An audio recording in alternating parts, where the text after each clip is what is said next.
Hello class 12 students. बेटा एक doubt आपको बहुत ही ज्यादा आता है जब हम जेनेटिक्स पढ़ते हैं और बायोटेक पढ़ते हैं कि बच्चों को जनरली यही समझ नहीं आता कि हम डीएनए में कौन सा बॉन्ड कट करते हैं, है ना। आपको पता है कि डीएनए में 3 ही बॉन्ड होते हैं, पहला हाइड्रोजन बॉन्ड, दूसरा है फॉस्फोडाइएस्टर बॉन्ड और तीसरा है फॉस्फोएस्टर बॉन्ड। चलो मान लेते हैं कि स्ट्रक्चर आपको नहीं याद है, 11th में आपने पढ़ी होगी, मान लेते हैं नहीं याद है, बट फिर भी हम कैसे याद रखें, एमसीक्यू में कैसे देखें कि कौन सा बॉन्ड एंजाइम कट करेगा। तो बेटा सबसे पहले हम स्ट्रक्चर देखते हैं। ये डीएनए डबल हेलिक्स का स्ट्रक्चर है, होता सिंपली ऐसा है, बट मैंने ये स्ट्रक्चर ओपन करके बनाया है। इसमें होता क्या है कि डीएनए डबल स्ट्रैंडेड है, तो जो मेन स्ट्रैंड है डीएनए का उसमें शुगर और फॉस्फेट होती है। जैसे हमारी जो स्ट्रक्चर है, हमारी जो बॉडी है, उसमें हमारी बैकबोन है, तो हम अपनी बैकबोन को किससे कंपेयर करते हैं? शुगर फॉस्फेट से।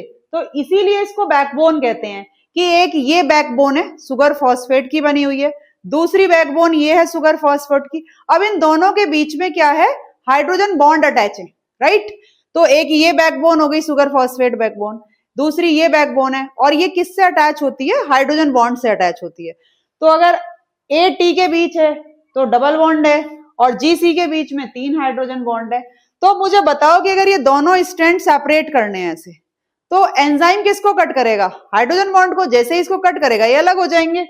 तो शुगर फॉस्फेट बैकबोन को कट नहीं करेगा, किसको कट करेगा? बीच में हाइड्रोजन बॉन्ड को। जैसे हेलिकेज एंजाइम क्या करता है? अनवाइंडिंग करता है डीएनए की, रेप्लिकेशन करने के लिए क्या करेगा? अनवाइंड करेगा डीएनए को, तो वो क्या करेगा? हाइड्रोजन बॉन्ड को कट कर देगा। तो आई होप कि क्लियर है आपको कि हेलिकेज कैसे कट करेगा। बात करते हैं रेस्ट्रिक्शन एंजाइम की।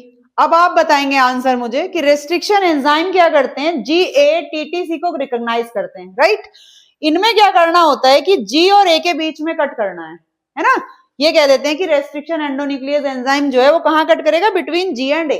तो आप बताओ मुझे, क्या हाइड्रोजन बॉन्ड कट करने पड़ेंगे?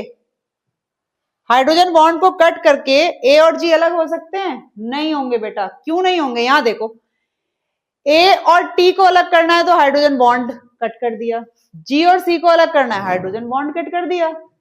बट तुम्हें क्या कट करना है? A और इस G को अलग करना है, इन दोनों को अलग नहीं करना है। किसको अलग करना है? इस बेस को और इस बेस को अलग करना है। ये दोनों बेस एक ही कंडीशन में अलग हो सकते हैं अगर कटिंग हम शुगर फॉस्फेट बैकबोन में करें। क्लियर है ना कि अगर शुगर फॉस्फेट बैकबोन को कट कर दे एंजाइम तो ये दोनों बेस अलग हो जाएंगे। क्लियर है ना? आई होप आपको क्लियर हो गया होगा। मोर वीडियोस के लिए आप चैनल को सब्सक्राइब जरूर करें, और आपको बेटा कोई भी डाउट है, सिंपल से सिंपल डाउट है, तो आप कमेंट बॉक्स में पूछ सकते हैं डाउट को, राइट। Thank you.